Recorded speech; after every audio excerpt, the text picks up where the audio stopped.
Take me out to left field. Give me a shot of Fireball. Give me some high fives from Mark Pena and a hug from Jeff Cross as we stand on top of the tables. Hearing the horns, that's a blast. For it's 1, 2, 3 shots from the cannon with the ladies of left field.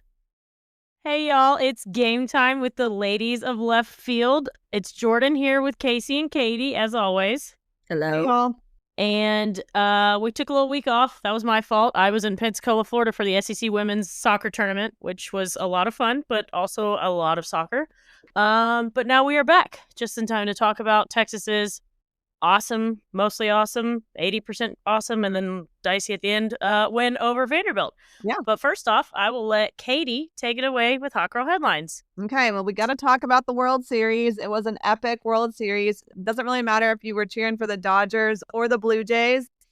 It was great. It was so entertaining, and I feel like every time it was a great game, and you felt like your team was going to win, and it was just great baseball.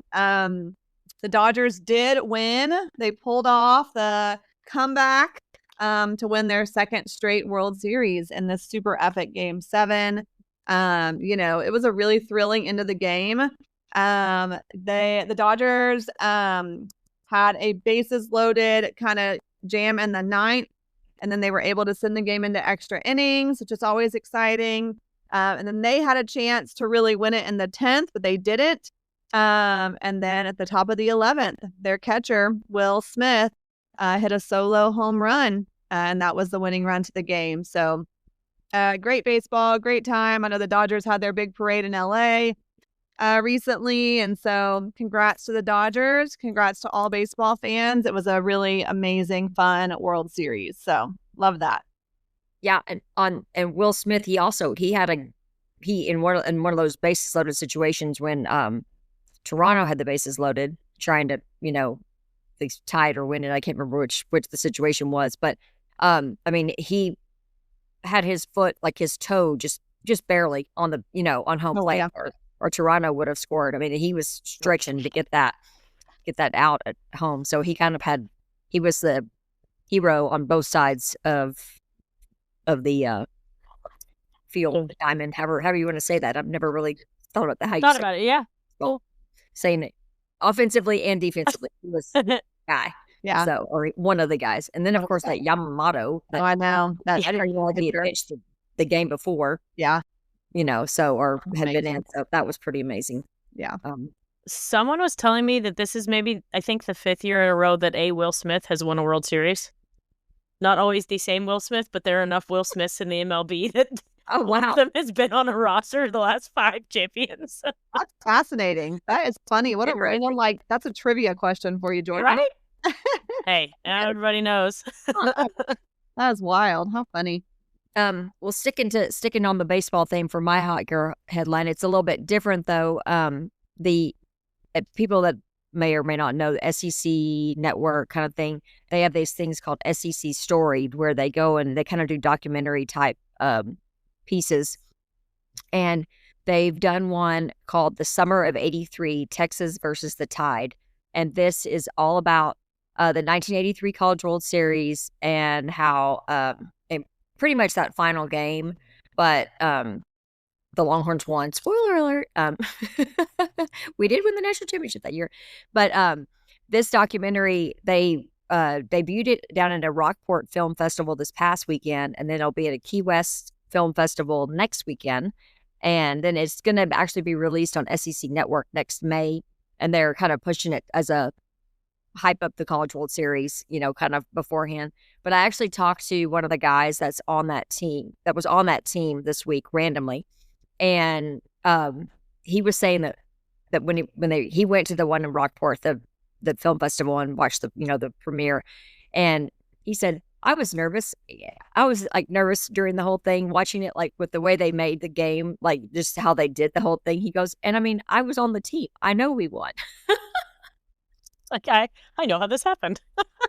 So they got me really excited because that was pretty much that's my first major memory of college baseball, Longhorn baseball. I mean, I remember Mike Brumley catching the last out. I mean, I remember that whole that was when ESPN first started showing the College World Series and all that kind of stuff. And that was really the only time you ever saw a college baseball on TV. Yeah. I mean, that was, it wasn't like it was shown.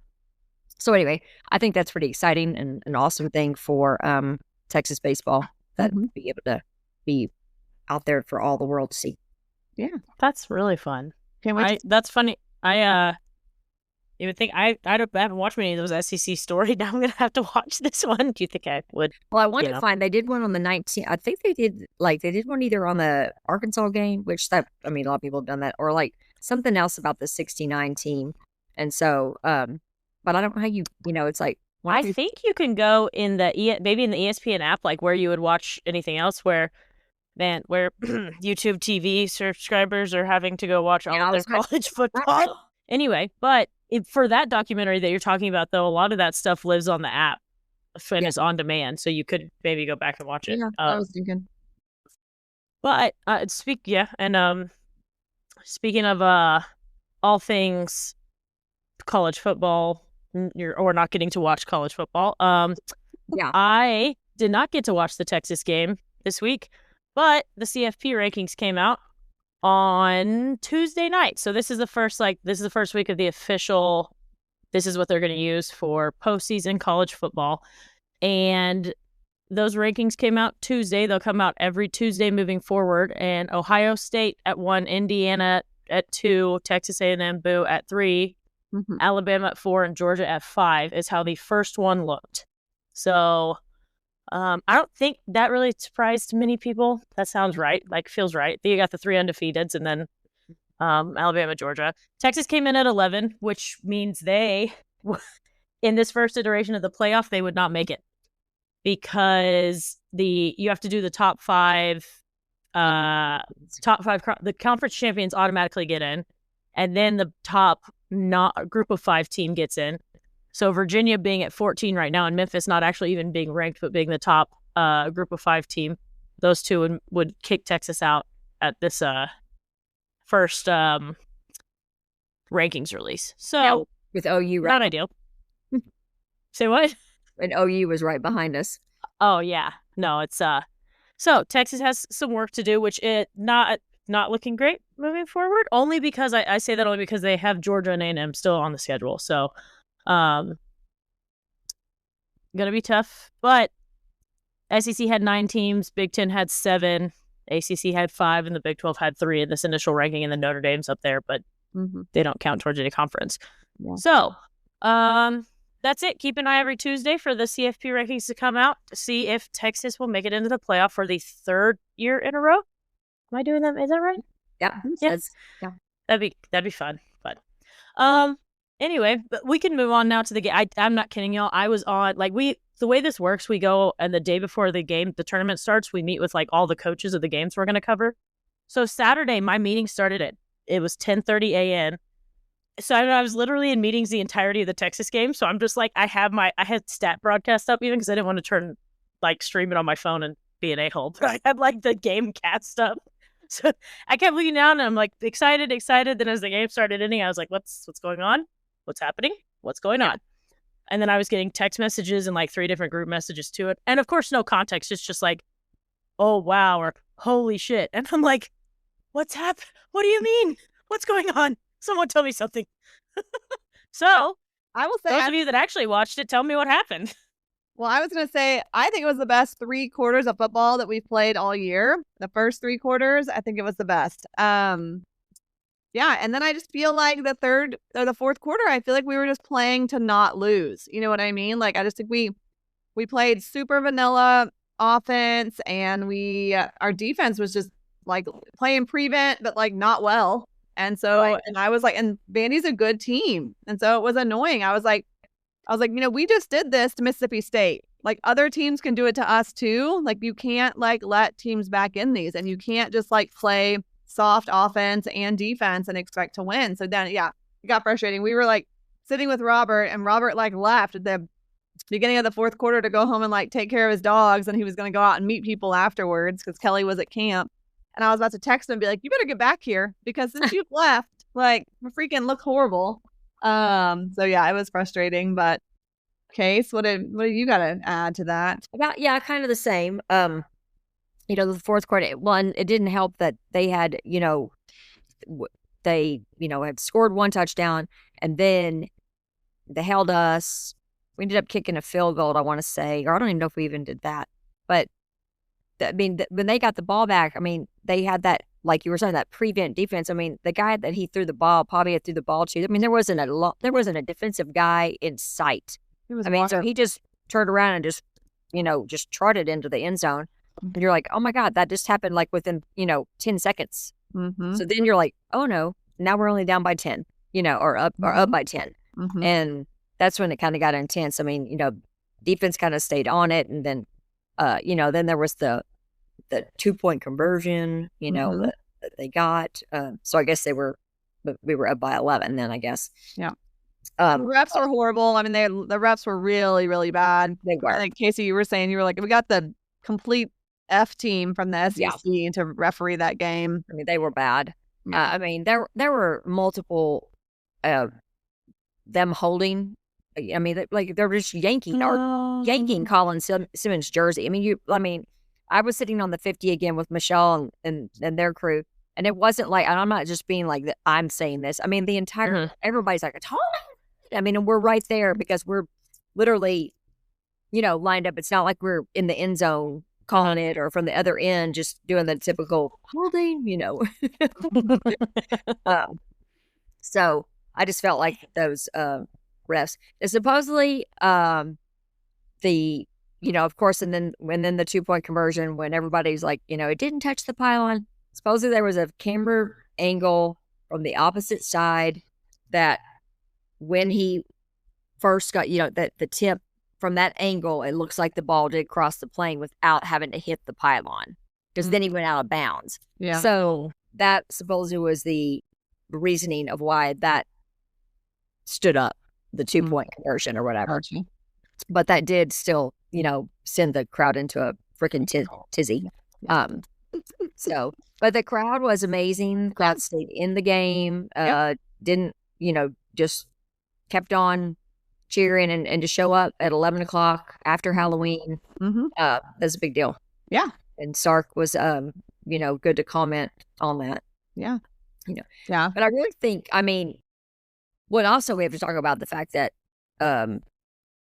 Arch came out and started when nobody knew what was happening, because really we'd heard all week that he wasn't even practicing. Yeah.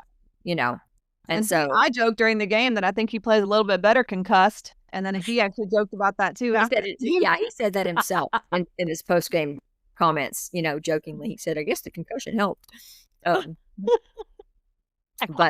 he was sharp. He was on his game. So well, we talked about he was sharp, way sharper with his accuracy, but we were saying all of his balls were kind of ducks.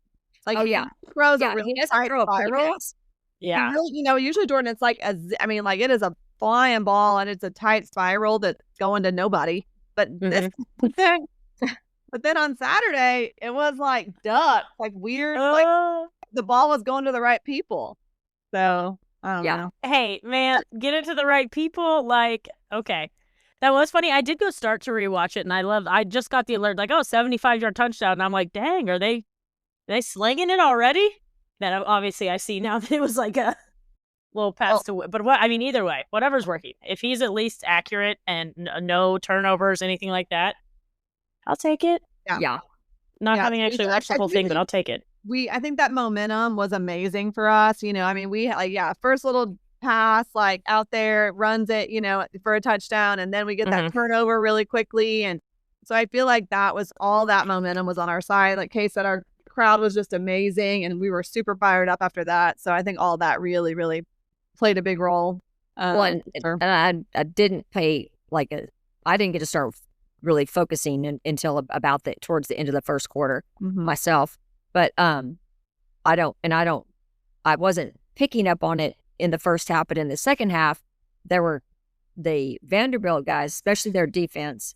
They were definitely trying to get in our offensive linemen's heads and start stuff. They were get right up in their face after the play, and there was lots of that going on, and you were just kind of like, I mean, I saw multiple times, like, somebody, a receiver, somebody come or another lineman come get one of ours, like, like get back, because we're gonna get the flag. Yeah. If you do the retaliation bit, or but they were right up in their faces, and then one that 15-yard personal foul against when they said our guy knocked Pavia out, and I'm like, well, Pavia was yanking his jersey down the whole time, pulling him down too into that stuff on the sideline. So I think that definitely there was a lot of emotions were going on in that game. That the players were definitely fired up on both sides. Yeah, Pavia, and apparently his brother likes to talk a lot of trash too. And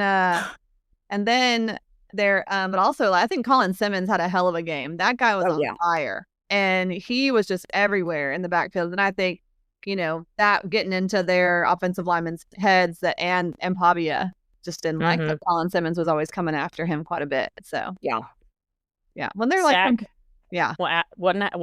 one and a half tackles for loss, 2 QB hits, and and forced fumble. All right, yeah. He forced that fumble and he got the ball back. That was amazing. That was an amazing play he had. That's awesome. Great. But it's like, and of course, obviously, we're all we're excited, and we're like, okay, we have this little chance now, to get things going on. But I mean, we wouldn't be in that position, even as fired up for this game, if we hadn't had our amazing comeback against Mississippi State. Yeah, that we didn't talk about since we were off last week. But I mean, that was unbelievable, right? To come back, on the road, which I think that was like last week. It was like, okay, don't think that enough point. The whole time I was like, we don't have enough points. We came back last week. It's possible. Yes, to come back. Just keep scoring. The whole just don't ever take your foot off the gas. Yeah, that's it. Got to keep it going. Can't worry about losing. You just got to keep trying to win. But yeah, and of course we have a bye this week, so it's which seems like good timing because obviously we didn't get to talk about Taff. Right after we recorded our last episode, we got the news about Michael Taff having his thumb surgery. Yeah. But then weren't they saying like he was still practicing and like I guess in theory could have played if they really needed him? I don't know. My thing is like put a hard cast on that thing and like let's get in the game. Get going. I mean, you see so many defensive guys that have like clubs on their hands, for God's sake. That's true. And they like use them as in a positive way. Yeah, I think I'm sure he wanted to be out there, but I bet they were just kind of like, let's give it one more week. Sure. But they definitely, I mean, they miss him on just being out there calling plays. Yeah. I mean, he's the one that caught. So he's over there trying to like yell at them all to, what to do, whatever. But you can definitely see certain plays where there's, they're kind of, they just don't look quite as, intact. Yeah. Crisp. Yeah. Yeah. But the Taft thing, I was talking, it was making me think because talking about having the idle week this week because did Wingo end up coming back in the game? The point I got to when I was rewatching is when he had left. I don't remember if he came back in or not. He might have. Because I couldn't find anything on him or like Jelani McDonald leading the game. Anyway, just a good time also, especially with Arch dealing with what he's dealing with, even though he's back, but getting to take the week off now after it seems like so many people are banged up. Like, it's perfect time, especially before Georgia. You definitely need to lie. Definitely. I think that's a real deal. And then Case, you want to tell them they celebrated the 2005 team? Yeah, at the Vanderbilt game, the 2005 team was recognized for the 20th anniversary of their national championship. Hard to believe it's already been 20 years. Mm-hmm. So we had a reception for them before the game, and it was great. I mean, all these players were in there that laughing, hugging, loud, having the best time, and then got them over to the field, and they all got to go out on the field and be recognized. And the crowd really roared for that. You could see Coach Brown got visibly like emotional. He looked like he was about to start crying. So it was all good. Yeah, and the crowd was hype, and like VY was being funny and like doing a little, but then when the camera got onto Mac, like the crowd got significantly louder. Like, it was real cool. I mean, just to, I think, for people to honor him in that way and just show a lot of respect and a lot of love. I think he didn't really anticipate that happening, that the crowd would get significantly louder for him. Yeah. And so then the camera even went back to him later, and then everybody got loud again, so I thought that was cool. Very, I love that. very respectful Longhorn fans. Yeah. Mm-hmm. That's awesome. Yeah. Because I mean, Mac was. It's funny when you're in the moment too. Like, I think that was my senior year, and you're in the moment, and everyone's talking about, oh, Mac's got to go, and you're like, okay, maybe. And now looking back at what we'd had until then, how many people are probably like, can he just come back? What do you think? Yeah. So you don't know how many times I was in the office going, we would have been 9-3 with this year with this team, but 7. So okay, great. Yeah. So that's good to hear that everyone, whether they realized it in 2014 or not, but that everyone finally gave Mac his flowers if they hadn't. Right. So Right. that's awesome. Yeah, I agree. I think that's awesome. Well, I have some other football news, and I just thought it was super interesting. I have noticed this season, like, all of these NFL kickers are like kicking these super long field goals. I mean, like, if you're a Cowboys fan, we have Aubrey, and that kid can kick the ball like crazy. But I was like starting to feel like this was becoming more of a trend to have these really long NFL footballs or field goals. So, and even last Sunday, what's his name? Cam Little for the Jaguars. He made a 68-yard field goal. That is wild. 68 yards. And so apparently there have been like 7 field goals this season of over 60 yards, which is like by far the most in any season. And I did not realize what has happened this year. Have y'all heard about this? No, I just read your stuff. I know. I didn't know till you said something. Yeah. They're calling it the K-ball rule, which I really don't know why they're calling it that, K-ball. But so in previous years, kickers only got 3 new footballs on game day. And, if you've ever seen a kicker on the sideline, they're always like pushing the ball and like doing all these things to the ball to try to like break it in. And they don't have much time to break them in. And so this season, this is crazy to me. Each team got 60 kicking balls at the start of the season. And then kickers can break them in like at all times. You know what I mean? And so they squeeze and squish them and make them more, like whatever, pliable. And then they rub down the balls like a deep tissue massage. Try to wear off all the grippy things on the outside, like all the tiny bumps on the football. But I guess that's how they like it. And maybe I would think it's like less friction, through the air. It makes it more probably, just things like that. It probably makes it go further. If it's not as much friction on the ball. It's like swimmers kind of. So anyways, and so there we go. We're halfway through the season and we've already kicked 7 60+ field goals. And so they're thinking, I've never, like, when you were talking about that, I've never even like thought of that when they'll show the kicker over there on the, especially when, it's end of the game or, clutch time, and they're over there messing around with the football. I think I probably thought that was just like their little, like, nervous routine of waiting around and fiddling around with it, kind of thing. But that's really interesting. I know. Yeah. I was fascinated because I have noticed this year. I'm like, damn, these guys are kicking the hell out of the ball. But now it gives you a little bit more insight. So, that's awesome. Yeah, that's a fun fact. Yeah, fun fact. That is awesome. What else happened with the Longhorns, y'all? We can go back to that. Well, they didn't play in the soccer tournament. I know. I hit that the other day. They did not play in the soccer tournament. So, and that has been my entire world for last week. So I had to go and like look and see. Outside of like one night at dinner, the Stars were still on. It was the night that they went to a shootout, and so I did get to see the shootout and the Stars won. But otherwise, I was like, I have watched nothing. And the Stars are starting off good, right? Yes, I think they won their first 2 and then I think lost 2 in a row. Oh, okay. But we're getting back into form. I was now just the about Mavericks. to go. Like the Mavericks, we've been trying to follow. We can't watch half the time because they're not on a channel even. Yeah. Anything. But I'll look at the score and each time I'm like, oh, they're getting closer. They're getting closer. Like they're losing, but they're like last night they only lost by 2. So I think Cooper Flagg is starting to find himself. that first game he was a little shaky. But I just I'm like really need Kyrie Irving back, and he won't be back until after the first of the year. So, but hopefully, I haven't really followed a whole lot of other NBA. Barnes getting mad. He's like, maybe we just need to get the NBA pass, and I'm like, no. Not yet. You got a long way to go until it gets good. Yeah, and that's expensive. Yeah.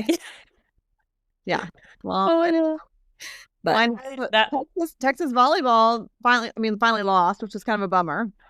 Yeah. And I think But again, get it out of the way now. Yeah. Get it out of the way now before you get into postseason. Yeah, Fine. that's how I feel. I'm like, they couldn't have gone undefeated the whole season. Like, it's okay to lose a little bit, but get back on the tracks and let's get it together, ladies. But so yeah, they've got Florida this weekend or Friday, and Florida's ranked number 25, I believe. Yeah, and they're 13-8, so that should be a good situation for them to get themselves. I mean, the A&M. I heard that the A&M match, went down to the wire. I mean, it was 5 sets, and they lost 15-13 in the 5th set. Yeah, and I'm sure that it was a crazy scene over there since they were in College Station. Yeah. But Kentucky's ranked number 3, or they might be number 2 now. I'm not They're sure. 2 now. Yeah. They just moved to 2. So that whooped us. I mean, they whooped us in 3 games. Yeah. And I think that was the game where even maybe that was it. I saw all of our swimming and diving team were there in their Speedos. Maybe it was distracting. Yeah, because Kentucky was here at home. Yeah. So, well, our basketball has started in college basketball. Women's basketball has started off good as expected. So I mean, they had a good win. I don't know that they have really a strong test until UCLA in a few weeks. I know that doesn't matter to Vic Schaefer. I know he expects them to, play as if they're playing, for the national championship that first game. And then, in my opinion, men's basketball started also as we probably expected, unfortunately. Yeah. We purchased Sling TV for a night pass so we could watch that game. And Barn was, really thrilled. Not. But I was like, well, the defense is doing okay in the first half. I mean, because it was close and we were ahead by 1. But I mean, our shooting, I was like, good Lord, can you, make a shot? I think maybe I could have made more baskets than they did. I mean, it was bad. I mean, I felt like they were going up, and it was just like, okay, you're right there, tip it into the basket. I mean, they just get it up higher, something. One. Ugh. Oh, that's great. But oh boy. But we'll see. Hopefully, so I feel like the next several of their games should be games where they can get some good work in and some confidence and wins and stuff. So we'll see. Okay. And I didn't know volleyball's almost done, y'all. So it's we play Florida away, we play Auburn away, and then we have the last home game against South Carolina on November 16th, and then you go into the SEC volleyball tournament. Yeah, crazy. Which I'm super pumped for that volleyball tournament to be back. That's gonna be because just of how competitive the SEC is in volleyball, that's gonna be so much fun. Yeah, that's very cool. Yeah, it's a single elimination. Did we ever find out? Does everybody make it? I feel like we did, but now I don't remember. Give me 2 seconds because I can figure this out. Well, it'll be fun to watch. Yeah. Okay. Yes. It looks like everyone does make it. It's looks like 9 through 16 play in the first round, and then some people get a single bye into the second round. Some people get a double bye. It looks like 1 through 4 get a double bye. Yep. And at this point, what do we got? Kentucky's at the top of the conference, 11-0. Texas A&M at 11-1. Then Texas 10-2. Oh. So Texas would still get a double bye, but and flow out, and Florida's right behind. Not close enough. They're at 8-4. They're not going to catch up, but Florida would be that 14 right now. Yeah, this is the first time they're having this tournament since 2005. Mhm. It's been That's what I'm saying. It's gonna be so much fun. Yeah, Like that's super cool. when you get all these good teams, hopefully. So Yeah. Very cool. It's in Georgia. There we go. All right, good times. Well, other things to chat about. If we want to, stick with the Longhorns for a second, I know that we want to maybe give a lot of respect and honor our good friend Scott Wilson, Oh, yes. who Mhm. passed away. I think we had talked about him on a previous show that he did have a heart episode as he was going to the Florida football game, our game against Florida. Ended up having a heart attack or a heart event and likely a stroke when he was in the Jacksonville airport. And so he was there getting support in that hospital. I think had woken up a couple of times, but just, through various reports, just kept having additional really serious medical concerns. And then the family, it was just too much for his body to really continue. And so, went into hospice, but then died pretty quickly and in the hospital there in Jacksonville, which I know a lot of us were sad about because, I think if he would have been here in Austin, he would have had a ton of visitors and people coming to really, just, see him and give their last respects and just different things. And so I know it was hard for, I'm sure, him to be in Florida and for his family and people that wanted to see him to be in Florida. But he was still loved. I think his sister reported that, she sang The Eyes of Texas, and that's when Scott passed away. So as it should be.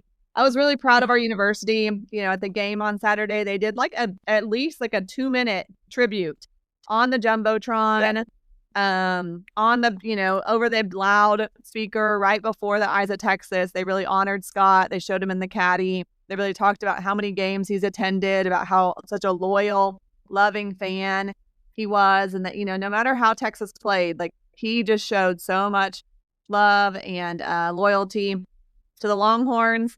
And so then they said they were like, and like Scott Wilson would want, or like Scott Wilson always did, everybody stand up and let's sing The Eyes of Texas. Let's sing Scott's favorite song, and everybody stood up and sang The Eyes of Texas. So it was super special. I thought that was really cool. So yeah, Scott's services are this Saturday and Sunday. His actual funeral is on Sunday.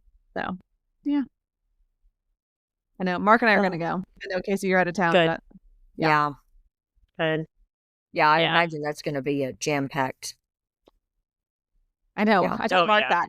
It's in Allendale, so at St. John's.